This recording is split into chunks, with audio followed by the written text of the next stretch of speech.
right, what is your personal plan to get the money back that we talked about earlier from the incumbents talk?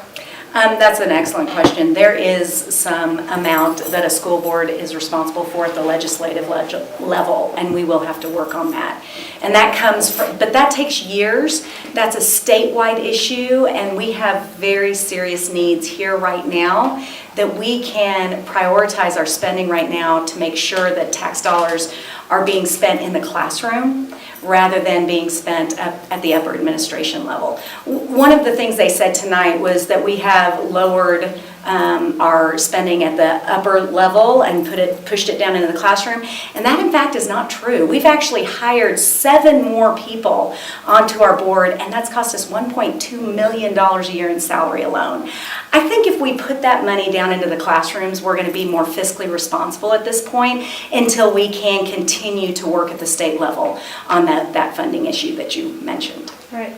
And then, your favorite question that you've been looking for, and one we didn't get to ask tonight, Yes. but we were going to, is what do you think about students' performance test performance in Douglas County? Like, has it gone up? Has it gone down? What's changed in the recent years? So I am a trust then verify kind of person, and we have heard from the very beginning that the incumbents claim that our ACT scores are up. So what do? I do a core request. That is a Colorado Open Records Act. So you can ask for those actual numbers. And so what I did is I got a core request, and it shows very clearly that DC Oaks, Douglas County High School, Eagle Academy, Highlands Ranch High School, Hope Online, Legend High School, Ponderosa, and Thunder Ridge all actually went down in their ACT scores.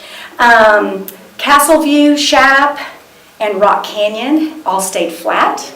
The other schools went up. Those included Skyview Academy and the STEM schools, and those are brand new high schools at this point with actually a very small amount of students, but they put those raw scores in with the overall scores to boost up the district score, but when you look at it high school by high school, the fact of the matter is our scores are going down. So we've got to be really careful about facts and what we hear, and stats. If you know anything about stats, they can be skewed to help you make a point.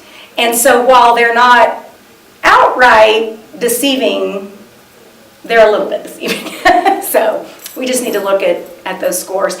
Why is that happening? Is there anything like you wanted to add that you think like the voters should know? You can just start talking to the camera. Yeah, just start adding. You know, for me, one of my biggest concerns truly is how fractured our community is. We're seeing in a local school board race that used to cost about, literally, I've met school board members who paid $400 on their campaign to put up posters, and the most I'd ever heard was about maybe $5,000 on a local school board race. And you worked your way up. You were involved in your schools, on the SAC, maybe on the DAC, and it made sense that your next step was to be on the school board. Now, because we have, since 2009, one of our political parties in our county has decided to start endorsing candidates. School board elections are nonpartisan. When I decided to run, I looked at the Colorado Association of School Boards website to see what the rules were for the 2015 school board elections. And what I found was in the Code of Ethics, it very clearly states these are nonpartisan and we are to represent all children, not a certain party or ideology.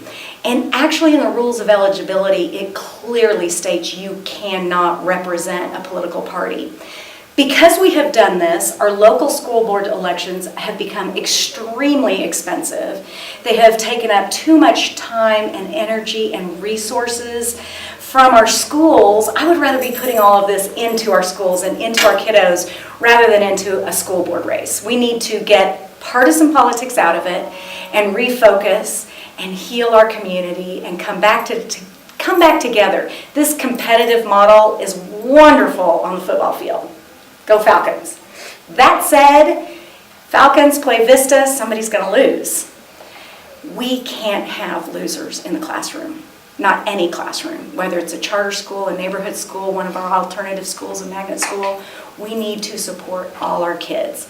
And I think that's what I want to work on as a school board member. Thank you guys. You did a great job. Well, thank you. Awesome. Thank you so much.